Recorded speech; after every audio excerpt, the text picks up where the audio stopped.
Hello dear students, आज हम discuss करेंगे मेल रिप्रोडक्टिव सिस्टम और इसमें हमारा टॉपिक होगा एक्सटर्नल जेनिटेलिया कि ह्यूमन में एक्सटर्नल जेनिटेलिया कौन कौन से होते हैं और इनके क्या फंक्शन हो सकते हैं। तो शुरुआत करते हैं male reproductive system. In human beings male reproductive system ये लोकेटेड होता है पेल्विक रीजन मीन्स कमर के नीचे वाले हिस्से में, और इसमें इंक्लूड होते हैं 1 pair of testis, accessory ducts, glands and external genitalia. तो शुरुआत करते हैं हम सबसे पहले एक्सटर्नल जेनिटेलिया की रिप्रोडक्टिव ऑर्गन जो आउटर साइड लोकेटेड होता है, और इसमें इंक्लूड होते हैं पेनिस, स्क्रोटम एंड टेस्टिस। तो शुरुआत करते हैं पेनिस। एक यूरिनेशन ऑर्गन है और ये इन्वॉल्व होता है सेक्सुअल इंटरकोर्स में, और ये बना होता है कॉर्पस वेर्नोसम। ये एक स्पॉन्जी टिश्यू है और जब इसमें फिल होता है ब्लड तो it makes penis erect. The second is glans. तो आप डायग्राम में देख सकते हैं glans, it is a head and end of penis. Foreskin, it covers glans penis. तो आप डायग्राम में देख सकते हैं कि जो ग्लांस पेनिस है इसे कवर करता है for skin, and sometimes it में बी रिमूव्ड सर्जिकली, कि कुछ बच्चों में इसे सर्जिकली या कुछ रिलीजन में भी इसे सर्जिकली रिमूव किया जाता है। स्क्रोटम और scrotum, it is located just behind the penis in pelvic region, और इस स्क्रोटम में होती है 1 पेयर ऑफ टेस्टिस। तो होता क्या है कि जो टेस्टिस हैं ये कहाँ पर है? स्क्रोटम में। स्क्रोटम कहाँ पर है? पेल्विक रीजन में। तो ये टेम्परेचर प्रोवाइड कराता है, suitable temperature for sperm formation, और इसका टेम्परेचर होता है बॉडी टेम्परेचर से 2 to 3 डिग्री सेल्सियस लेस। कि अगर बॉडी का टेम्परेचर ये है 37 डिग्री सेल्सियस तो स्क्रोटम का टेम्परेचर होगा 34.5 to 35 डिग्री सेल्सियस, और इस टेम्परेचर पर बनते हैं स्पर्म, और इसीलिए बॉडी के बाहर पाउच लाइक स्ट्रक्चर जो होती है स्क्रोटम, इसमें होती है टेस्टिस और यहाँ पर बनते हैं स्पर्म।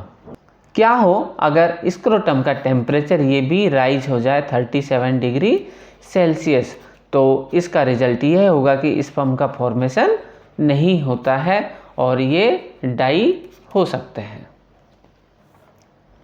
टेस्टिस, और टेस्टिस ये होती हैं स्क्रोटम में और ये होती हैं 1 pair of testis.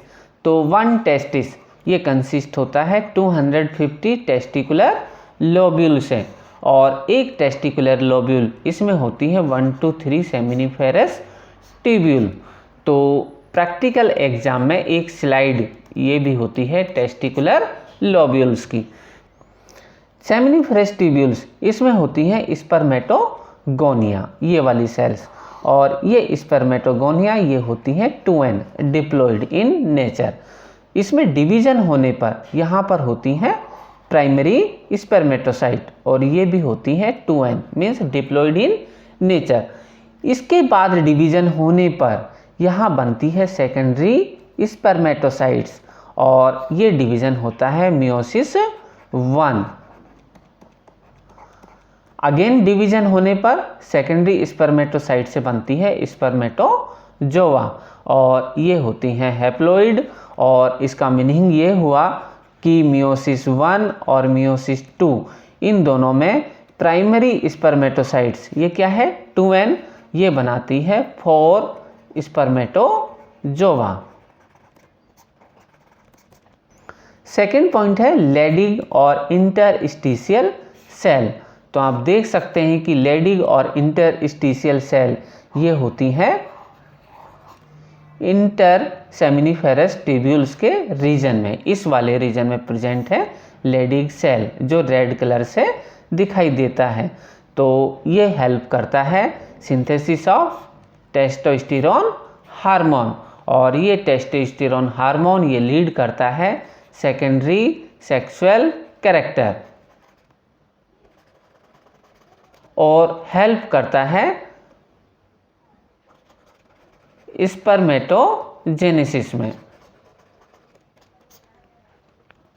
Sertoli cell, Sertoli cell ये भी प्रेजेंट होती हैं सेमिनिफेरस ट्यूब्यूल में। तो इस सेमिनिफेरस ट्यूब्यूल्स में यहाँ पर प्रेजेंट होती हैं सर्टोली सेल्स। और सर्टोली सेल्स होता क्या है कि यह है सर्टोली सेल, तो यहाँ पर स्पर्म का हेड ये एम्बेडेड होता है सर्टोली सेल्स में। और इसका रीज़न यह है कि इस सर्टोली सेल में होते हैं न्यूट्रिशन, तो इसका मीनिंग यह हुआ कि ये प्रोवाइड कराता है nutrition to developing germ cell. तो इस टॉपिक से काफ़ी सारे एग्जाम में क्वेश्चंस पूछे जाते हैं। फॉर एग्जांपल लेडिग सेल का क्या फंक्शन हो सकता है, या फिर interstitial cell. Second sertoli cell क्या होते हैं। Third region of erect of penis, की पेनिस है जो इरेक्ट क्यों होता है, तो इसके लिए रिस्पॉन्सिबल है स्पॉन्जी टिश्यू। टेस्टोस्टेरोन हार्मोन का सिंथेसिस कहाँ होता है और इसका क्या रोल है। और इससे रिलेटेड एक स्लाइड प्रैक्टिकल एग्जाम में भी पूछी जाती है। Thanks for watching. Please like share and subscribe our channel biology academy. Thank you.